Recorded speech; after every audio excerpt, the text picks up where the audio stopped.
Hey, good morning. How many dads in the room?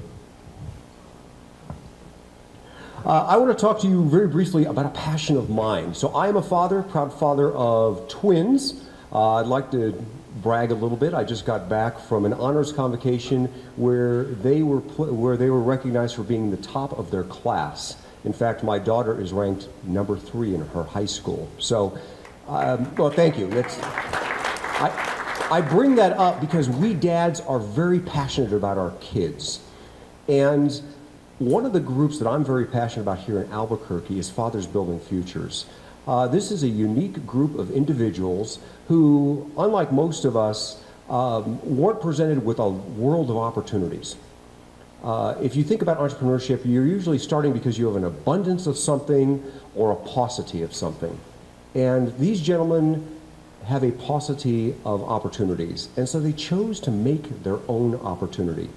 And what's great about this enterprise is it originally started out as a nonprofit, a 501c3, and they're right now rapidly making a transition from being a nonprofit into being a standalone social enterprise. They want to get out from the nonprofit grants proposal cycle and actually make their own way.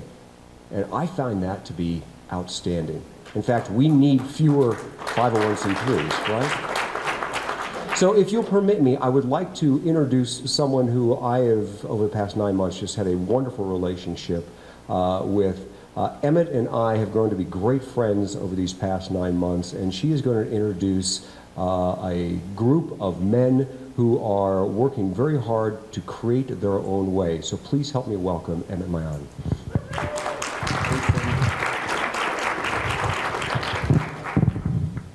It's funny, the businessman asked you how many people in here are parents. So again, a show of hands of how many parents. The social worker is going to ask how many people pay taxes. Fathers Building Futures started to solve a problem. It started within PB&J Family Services, which is a nonprofit, been around since 1972. If you know of us, we're a child abuse prevention program. The entire point is to make sure that kids are safe. The only way to make sure that kids are safe is to make sure that their family is safe. In doing so, we've been working with incarcerated parents, those people who are in prison or jail, probably for 30 years. And we realized as social workers, from our experience, even the good work that we did, bringing people together, making sure they know their kids, making sure they're on their feet, making sure that they can succeed, with all the good stuff that we did, for us, one of the #1 reasons for them going back to prison was because they didn't have a job. Or they didn't have the skills. Either they didn't have the job or they didn't have the soft skills to know how to navigate that job world. And that's what we wanted to solve. So in 2011, we applied for an enormous grant, and the U.S. Department of Health and Human Services said yes to New Mexico. And they funded us to do what we always do, work with families who are incarcerated, and this time focus on fathers who are incarcerated, make sure that they're ready for when they get out. And the big chunk of that grant was to allow us to start our own business. So we named it Fathers Building Futures. And the gentlemen I'm here with today are going to talk with you about the business side. And I just wanted to make sure that there's that background. So that's the piece. What we're trying to do is create an avenue for people who would already go back to learn how to be stand-up dads and also stand-up employees, because we recognize that New Mexico needs that. So at this point, I want to turn it over to Vince, who runs our freight and delivery program. And when you hear this, imagine these two men were just like 225 others who came through our doors. They started as clients. We met them while they're incarcerated, got to know their families. And then they rose to be leaders among their peers. And then we decided, when we finished our grant, we said, we want the training wheels to come off. And John's right, we want to figure out how to do it on our own. If we can get there as a full-fledged, social enterprise running based on our revenue, great. That's what we want to do. We probably need more time, as both a nonprofit but we're trying to figure that out, and that's one of our questions. So we do woodworking, auto detailing, mobile power washing, and truck driving, freight and delivery. And between all those avenues, that's 225 people who came through. At the end, we held on to the 12 best, and so I'm going to introduce you now to those, starting with Vince from Freight and Delivery. Hello. My name is Vincent Aragon. I am a transportation supervisor over Fathers Building Futures Freight and Delivery. Just to tell you a little bit about myself, so I'm a father of two. I have a 9-year-old little girl and a 6-year-old little boy. And unfortunately, I wasn't a part of their life for about the good first 3 or 4 years of their lives. I've always struggled with incarceration, just trying to break out of that cycle, and that was something I've always had a hard time doing. But I'm happy to say today I have permanent custody of my daughter and joint custody of my son. We just bought our own house. They all have their own room to sleep in. You know, it's been a rough ride, but today we're making it. So, thank you. So I started off with Fathers Building Futures about 2.5 years ago. I started off in our auto detailing. From there, I worked my way up to a manager over our mobile unit that we have. So we started our CDL program. This is the first time, and you know, I always thought about getting a CDL, but I never thought it might be right for me. But we started doing this program. I was lucky enough to be one of the first groups to go through. Since we started that, I've seen 24 men go through and get their Class B CDLs, and out of those, 12 of them got their Class A. I'm proud to say that out of those 24 men, not a single one has gone back to prison.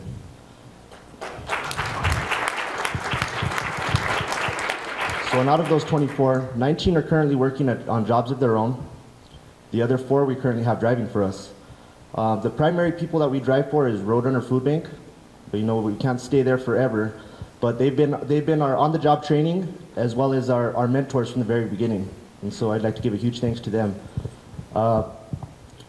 So, sorry, I don't do this too often. Thank you. Anyways, so currently we have 1 tractor. We have 2 refrigerated box trucks that we have available to run routes. You know, we can't stay at Roadrunner Food Bank forever, so currently we've been trying to get other places to drive our routes for. We've been having kind of a difficult time because, as you know, we do come from felony backgrounds, and a lot of people have you know, not too good of thoughts when it comes to gentlemen like that. But I'm proud to say that all of the gentlemen that I work with strive 10 times harder than any gentleman that, you know, might just come straight from off the streets or come from wherever. You know, we strive harder. We have children, and we work as hard as we can to make sure that we can provide for our families. And that's something that, you know, knowing where we come from, we know we have to strive that much harder. And so right now, we're trying to find other companies so we can drive for. Just trying to keep the business afloat, you know, because it's not just about the gentlemen that are in it now. It's about the other gentlemen that are coming out of prison, that are trying to get back into their families' lives, that just can't find their ways. They don't have the tools, they don't have the resources. And that's something that PB&J, Fathers Building Futures, is able to offer. So I'd like to thank you for your time. I would like to introduce Joseph Shaw. Thank you. So a quick introduction of myself. My name is Joseph Shaw. I'm the woodshop supervisor at Fathers Building Futures. A little brief history. I too struggled with incarceration and addiction. I've been clean now for 4 years. I've been married for 2.5. I've been working with Fathers Building Futures for around 3. I've been supervising men for almost 2 years now. And in them 2 years, I've seen 50+ men come in and out of the program and just come through our wood shop alone. There's been more men through the program, but just through my wood shop alone, it's been over 50. Some have made it, some haven't. Unfortunately, that's the balance that we deal with, and that's okay. My family was up here in the corner. I hope you saw them. That's my wife, Kaylee, my daughter, Destiny, and my son. Joseph, he's not in the photo. He lives in El Paso with his mom, but that's my family. That's what I live for every day. That's what I work for every day. Out of those 50 men, right now, currently, I have 3 men in the wood shop, including myself. And 2 of them are over there, Mr. Richard Webb and Mr. Joseph Martinez. I couldn't have 2 better men by my side every day. I take my hat off to them. I have above a mutual respect for them. I consider them my friends. I consider them like family. Because together, with extensive work, prototypes, effort, creativity, we've come up with a lot of products that we market and sell locally. Some are on a table in the back that I invite you to take a look at before you walk out today. This is one of our more proud products. It's a 100% all natural kosher casket. We call it kosher, but it can just be your average pine box. There's no animal byproducts in the glue. There's no wood, no metal, no pins, no screws. Everything's just wood and glue. That's it. So we've pulled the MSDS sheets on the glue, made sure there was no animal byproducts, no contaminants, no nothing like that. And we've also been fortunate to get the blessing of 5 local rabbis to certify its authenticity in kosher to accommodate the Jewish, Muslim, or even just your average farmer that wants to be buried in a pine box. The creativity of that is Mr. Martinez. He's dedicated his full work hours and all his time into perfecting that product right there. We also have our heart-shaped love urns, which is, I got to give all the credit to Mr. Webb. Richard, he has put an extensive amount of time into making those just the right size, because we take into consideration that's going to be the final resting place of somebody's loved one. So there is no exceptions for failure. So upon completing and perfecting these, and through about a year of building a relationship, we earned the trust of French Mortuary. They have been one of our biggest supports. They've helped in mentoring us into the funeral industry, which is a lot more difficult than we had initially planned. It's not like selling a cutting board, you know, like it's a lot. So they've been one of our biggest supports. So it's been a journey, and it's been a privilege also. So you can check us out locally on our website, fathersbuildingfutures.com. You can come to our downtown farmers market. We're there every other Saturday through the whole summer till November.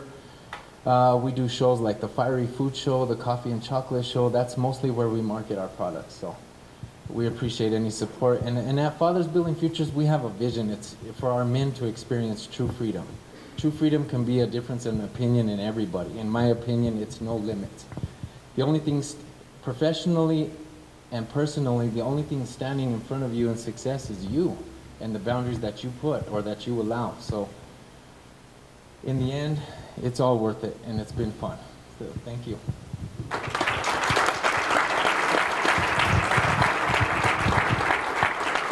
So we really wanted to come here and ask you questions because you're the business community, and we just sort of came up with an idea, and we have some questions. And I started with asking about your taxes, because it costs New Mexico $40,000 every time someone gets incarcerated. So we're in that with you. The questions that we're at this point, we had a huge grant. We're a $750,000 project, and we're doing it all on our own, and we don't yet make nearly that. So in order to take our training wheels off and go fully sustainable, we want to figure out, how do we break into a monopoly of the funeral industry? We've got some really good partners in the, from community places, but taking on, sort of the Goliath of the suppliers that provide to funeral homes is a whole different way of doing business. And, that's a dark hallway for us that we're looking for advice on. The second is, we have a freight and delivery program where we've got drivers and a fleet where they're insured, they're, we've got everything, they're certified, they're insured, and we want to be able to drive fleets for other people, for other companies, and we don't yet know how to do that. And then overall, we have a model where we're taking people and rising them up to give them the skills. And there's a temptation often to say, well, let's take a salesman from the outside, or let's take an operations person or a business person. And that's a great idea, but that's not our model. Our model is we want to take from what we've got and learn. So those are sort of our 3 questions that we're looking at, we're stumped with. But if you have any other questions, we're here to answer, or advice.